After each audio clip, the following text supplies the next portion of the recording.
सपा के मोहम्मद आजम खान और आजमगढ़ की सीट सपा प्रमुख अखिलेश यादव 2019 में हुए लोकसभा चुनाव में जीते थे। इस साल 2022 में हुए विधानसभा चुनाव में मोहम्मद आजम खान ने रामपुर से और अखिलेश यादव ने मैनपुरी की करहल विधानसभा सीट से जीता था। उसके बाद इन दोनों नेताओं ने लोकसभा की सदस्यता से इस्तीफा दे दिया था।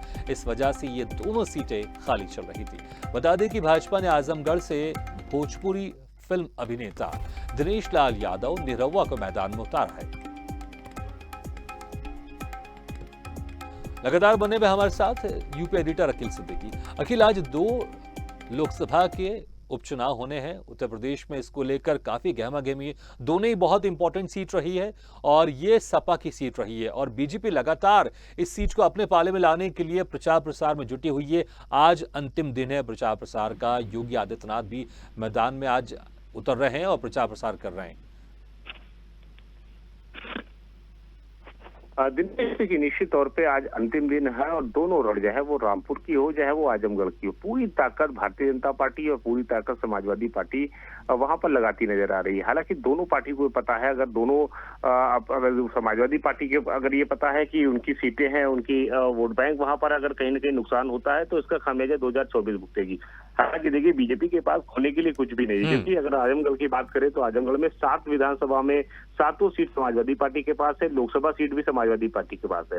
तो ऐसे में बीजेपी पूरी ताकत इसलिए लगाएगी कि कहीं उसके पास खोने के लिए कुछ नहीं है, केवल पाना ही पाना। अगर चाहे वो वोट फीसदी में तब्दील हो, वोट फीसदी अगर बढ़ती है तो भी 2024 में फायदा होगा। अगर पूरी सीट निकलती है तो भी भारतीय जनता पार्टी को अगर फायदा हुआ तो 2024 में फायदा होगा।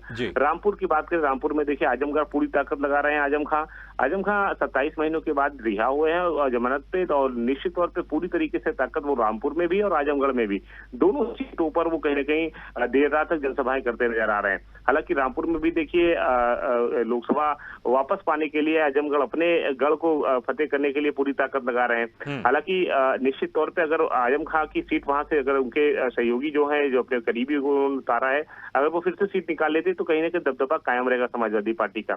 यदि बीजेपी का अगर वोट फीसदी भी बढ़ती तो 2024 में फायदा होगा। नहीं बढ़ती है, अगर वो सीट निकल भी जाती है तो कहीं ना कहीं आने वाले समय में भी भारतीय जनता पार्टी का बड़ा फायदा होगा। तो ऐसे में अलग अलग, चाहे वो भारतीय जनता पार्टी हो चाहे वो समाजवादी पार्टी हो, लड़ाई दोनों की कांटे की टक्कर है वहां पर। और निश्चित तौर पे चाहे देखिए मुख्यमंत्री बराबर रामपुर, आज भी वो रामपुर में जाएंगे, जनसभा को संबोधित करेंगे, मुरादाबाद जाएंगे, कानून व्यवस्था की समीक्षा करेंगे, तमाम अधिकारियों के साथ बैठक भी करेंगे। तो रामपुर हो या आजमगढ़ हो, आखिरी रण है और दोनों लोगों की यहाँ पर किस्मत भी कहीं ना कहीं ये तय करेगी कि 2024 कितना आसान होगा। हालांकि देखिए समाजवादी पार्टी के लिए भी एक बड़ी चुनौती इसलिए है कि जिस तरह देखिए अभी तक अखिलेश यादव आजमगढ़ नहीं पहुंचे हैं। आज आखिरी दिन है, ये भी देखना होगा कि आजमगढ़ आज जाते हैं अखिलेश यादव, अपने भाई धर्मेंद्र के लिए प्रचार प्रसार करते हैं या नहीं, या वो न जाकर ही अगर सीट जीतती है, वहां से सीट समाजवादी पार्टी की निकलती है, तो भी ये ऐतिहासिक होगा कि अखिलेश यादव न जाकर भी वहां से सीट निकाल ली और मुख्यमंत्री वहां गए जनसभा के, फिर भी वो भारतीय जनता पार्टी नहीं जीत पाई। तो ये तमाम पहलुओं हैं जो आगे 2024 की किस्मत को जो है कहीं कहीं वो तय करेगी। हालांकि आज आखिरी दिन है प्रचार प्रसार का और पूरी ताकत भारतीय जनता पार्टी और समाजवादी पार्टी लगा रही है। हालांकि देखिए कई जो मंत्री हैं वो वहां पर डेरा डाल के रखे हुए हैं। समाजवादी पार्टी के भी कई विधायक हैं जो पूर्व मंत्री हैं, बड़े जिम्मेदार हैं, वो भी वहां पर डेरा डाल के रखे हैं। हालांकि दोनों जगह बड़े नेता पूरी तरीके से ताकत लगा रहे हैं। हालांकि देखिए पूर्वांचल का छोर है आजमगढ़, तो आजमगढ़ में भी देखना होगा और रामपुर में भी आजम खां के पहुंचने के बाद क्या कुछ तस्वीर साफ होती है, ये भी देखना होगा कि आजम खां ने अपनी सीट छोड़ी, अपनी पत्नी को लड़ाया, न अपने बेटे को लड़ाया, न खुद लड़े, और अपने एक सहयोगी को लड़ा दिए जो केवल नगर अध्यक्ष थे, उनको लड़ा के लोकसभा भेजना चाह रहे। तो ये भी एक देखने वाली बात होगी कि आजम खान न लड़के भी अगर किसी को लड़ा रहे हैं, क्या वो जीत सुनिश्चित मिलता है या नहीं मिलता है। लेकिन लड़ाई अगर दोनों जगह देखा जाए दिनेश, तो भारतीय जनता पार्टी और समाजवादी पार्टी के बीच में।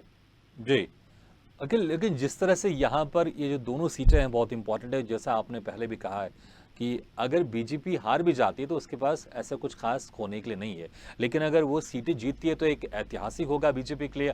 आने वाले जो लोकसभा चुनाव है 2024 में, उसको लेकर एक नई रणनीति यहाँ से बननी शुरू हो जाएगी। लेकिन अगर अभी हम जमीनी स्तर की बात करें, पिछले बार जब लोकसभा चुनाव हुआ था तो सपा का जो वोट परसेंटेज था जीत का वो काफ़ी ज़्यादा था।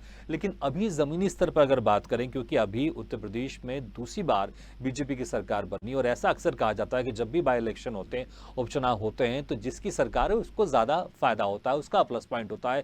ज़्यादातर जो जनता है वो उन्हीं को जिताती है, उनके प्रत्याशी को। तो अभी ज़मीनी स्तर की बात करें तो क्या लग रहा है आपको? क्या पिछली बार जितना आसान था सपा के लिए इस बार उतना आसान रहने वाला, या कांटे की टक्कर दिखाई दे रही है और कहीं ना कहीं बीजेपी कुछ बड़ा उलटफेर कर सकती है दोनों सीटों पर? निश्चित तौर पे दिनेश कर सकते हैं। देखिए, उपचुनाव में हमेशा ये माना जाता है कि लोकसभा जब चुनाव हो या उपचुनाव में लोकसभा हो या विधानसभा हो, ज्यादातर सत्ता के पक्ष में ही जाता है। लेकिन कई ऐसी सीटें रही हैं पूर्वांचल की जिसमें जो है वो लोकसभा की सीटें आप देखिए, जब चुनाव हुआ था गोरखपुर में तो समाजवादी पार्टी ने कहीं ना कहीं निषाद पार्टी से लड़ाकर उपचुनाव जीता था लोकसभा में। ऐसे में कई ऐसे विधानसभा सीट थे जिसमें समाजवादी पार्टी ने फतेह किया था। हालांकि जब मेन चुनाव जब लोकसभा का आया तो कहीं ना कहीं भारतीय जनता पार्टी ने खाता खोला और उसकी तस्वीर बदली, इतिहास को बदला कि उपचुनाव अगर हम हारे तो लेकिन हमने मेन चुनाव को जीता। तो ऐसे में ये अलग पूर्वांचल का रहता है कि पूर्वांचल के लोगों ने कभी हमेशा उन लोगों को दोबारा मौका नहीं दिया है, लेकिन कई जगह ऐसी सीटें रही हैं कि पूर्वांचल के लोगों ने दोबारा भी मौका दिया है। हालांकि देखिए, अगर आजमगढ़ की बात करें तो आजमगढ़ में भी वोट फीस ही ज्यादा समाजवादी पार्टी की रही, लेकिन इस बार लड़ाई अलग कुछ दिख रही है। निरहुआ को दोबारा प्रत्याशी भारतीय जनता पार्टी ने बनाया है। बिल्कुल अखिल, इस बार लड़ाई कुछ अलग तरह से दिख रही है और ऐसा भी हो सकता है कोई एक उलटफेर, बड़ा उलटफेर यहाँ पर दिखाई दे और इसी को लेकर एक अभी दोनों सीटों पर दोनों पार्टी लगातार अपनी एड़ी चोटी का जोर लगा रही है, प्रचार प्रसार कर रही है। अखिल, बहुत बहुत शुक्रिया इस तमाम जानकारी के लिए।